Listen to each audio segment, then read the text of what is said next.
The spoilers for Attack on Titan manga chapter 137 are out, and oh boy, things are taking a very different route here. And honestly, this has been causing a really huge stir both on Reddit as well as Twitter because of the things that are happening in this particular chapter. Now obviously, take all of this with a pinch of salt because this is simply a leak, this is simply a spoiler, and this is not the entirety of the chapter. We will have to wait for the official chapter to drop by the 9th of February to get a clearer view of what exactly is going on here. Because single panels are not effective to paint an entire picture of what exactly is going on here, but still the leaks and spoilers for chapter 137 are pretty divisive because a lot of fans are not liking the way in which things are moving forward, especially considering the fact that we are only 2 chapters away from the ending of Attack on Titan. But with all that being said, hello and welcome to Undivised. My name is Soham and today we are going to talk about Attack on Titan manga chapter 137. But before that, if you are new here, then please consider subscribing to our channel since I do weekly anime and manga related content. With that being said, let's begin the video. Now of course, a mandatory manga spoiler warning for all the anime only viewers, and all these spoilers and leaks are courtesy of our Titan Folk subreddit. Please do go and subscribe to that particular subreddit because that is simply amazing. Now there's a lot of symbolism that is going on in this particular chapter, both in regards to the mythological aspect, especially in relation to Norse mythology, and the first half of Attack on Titan, especially the part dealing with Ymir and the devil. Moreover, there's a lot of visual symbolism that is going on here. But anyway, according to the spoilers, Armin and Zeke talk about the meaning of life in paths. Zeke thinks that the purpose of men being born into this world is to simply live, mate, reproduce and die. This is yet another existential crisis just like Reiner had in the beginning of season 4, and Zeke is also feeling something like that. Now I know a lot of people don't like the character of Zeke, especially because of the things that he has done in the past, but still he is also a victim of the brainwashing that has been implied to both the camps, that is both to Marley as well as Eldia. As such, I kind of sympathize with this character, but at the same time, because of the actions that he has done in the past, I just cannot go on to appreciate his character that much. But still, the nuances of Zeke Yeager are pretty interesting in my opinion because they paint a totally different picture from what we see with Eren Yeager, even though both are technically brothers. Moreover, there are depictions of other life forms as well. I'm pretty sure that some people are bound to link this particular thing to season 2 opening, that is Shinzowo Sasageo, especially where it shows the Titan life forms in other species that inhabited the planet throughout the course of history, from dinosaurs to protozoans and all the other creatures.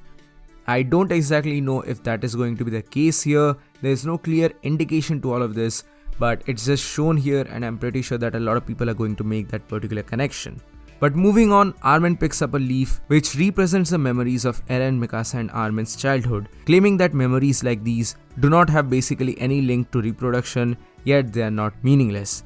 Moreover, the leaf that Zeke goes on to pick up has links to baseball, and it brings out all the memories that he had of the catchball game that he played with Kushava and Eren.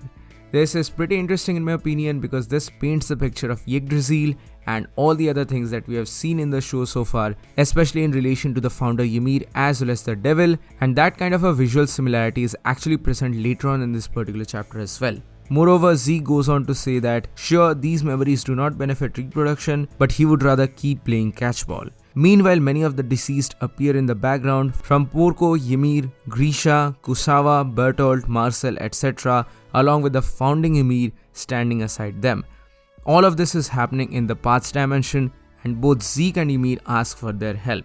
Now this is where the major criticism of this particular chapter comes up, that is the fact that Attack on Titan is actually using the power of friendship trope. Is that actually the case here? I would rather not give my opinion yet because this is simply a leak, this is simply a spoiler, and I do not have the entire context of the things that are happening here. Sure, on first glance, this seems like the power of friendship trope, but again, like I've said in the past, tropes are not bad in itself. If a trope is done well, then it can definitely aid the story, it can definitely beautify the story. But if it is done in a bad manner, it is only then that it acts as a demerit to the story. But for now, I'd rather keep my opinion logged, and once the actual chapter is out, once the official chapter is out, I'll make a separate video talking about this particular part of the story. Now outside the paths, Annie and Reiner are ganged up by the Titans and are in grave danger. That's when Bertolt's Titan appears and he assisted Annie. Moreover, the Galliard brothers assisted Reiner. The Alliance is surprised by the previous Titans helping them, with Kushava being a sheep beast Titan. Now for those of you who do not remember who Kushava is, basically this is a translation issue this guy is the person who was the prior holder of the Beast Titan, and he's the person with whom Zeke played the catch ball. Now on the other side, Gabby sniped the Okapi Titan and got its eye, and Mikasa ended it with a finishing blow, thereby saving Armin from its mouth. Lastly, Zeke agrees to sacrifice himself in order to stop the rumbling, so he emerges from the Founding Titan and waves to Levi, commenting on what a beautiful day it is to die before he gets decapitated by his arch nemesis. Thus, Levi is finally able to extract his revenge, even though it is not as sweet as he had initially thought it to be. However, the rumbling finally stops. Yeah, the rumbling actually stops. Jean rushed to the head of the Founding Titan and pushed the detonator, and as a result of it, it blows off the Titan's head from its spine. Now obviously the spine part of the attack Titan tries to reattach the head back, but Reiner tries to stop it. The other members of the Alliance retreat to Falco, with Peak saying that Reiner is determined to stop Eren no matter the cost. Besides, the armor can actually withstand the detonation. This chapter ends with an explosion on the Founding Titan. So these were the major leaks and spoilers that we currently have for Attack on Titan manga chapter 137. What do you guys think about all of this? Are you excited or are you disappointed with this particular chapter? Please let me know your thoughts in the comment section below. Of course, there's a lot of things that is going on here, and I would make a couple of separate videos on some of the things that have really caught my attention. For example, whether the rumbling has actually stopped or not, or is this just a taste of the powers of the Founding Titan and memory manipulation technique that has been implemented here. Or maybe Eren is actually back on the Paradise Island and using all of this via the powers of the Warhammer Titan. I'll make a separate video talking about the power of friendship trope that has been implemented here as well, and we'll talk about all the rest of the things that have happened here. So be sure to subscribe to the channel and hit the bell notification to stay up to date with all my latest content. With that being said, this is WonderYZ, and I'll see you soon in the next video.